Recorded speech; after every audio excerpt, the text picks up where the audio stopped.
Sanya Lopez, pinupush ng fans na mag-guest sa Batang Quiapo. Usap-usapan ngayon sa social media ang posibilidad na makita ang kapuso actress na si Sanya Lopez sa Kapamilya Primetime series na FPJ Batang Quiapo. Ayon sa mga netizen, swak na swak daw si Sanya sa action drama world ng teleserye ni Coco Martin dahil sa kanyang galing sa pag-arte at versatility bilang artista. Ilan sa mga komento ng fans ay nagsabing bagay daw sa aktres ang maging bagong karakter na may koneksyon sa grupo ni Natanggol o maging bagong leading lady sa isang espesyal na episode. Ang galing ni Sanya sa action scene. Gusto ko siyang makita kasama si Coco Martin, ani ng isang fan sa social media. Crossover of the year to kung matutuloy, dagdag pa ng isa.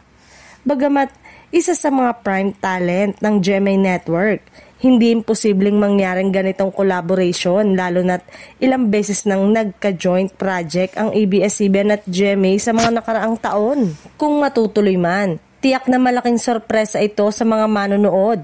Isang kapuso star na sasabak sa Kapamilya Primetime World at makakasama pa mismo sa isa sa pinakamatagumpay na aktor ngayon na si Coco Martin. Hanggang ngayon, nananatiling hiling ng fans na sana'y magkatotoo ang kanilang dream guesting para kay Sanya Lopez sa Batang Quiapo. Sa panig naman ni Sanya, sa ilang panayamay nabanggit na open daw siya sa posibilidad na makatrabaho ang mga kapamilya stars basta't maganda ang proyekto at may magandang kwento. Walang imposible sa showbiz basta gusto ng tao at may respeto sa trabaho, payag pa ng aktres.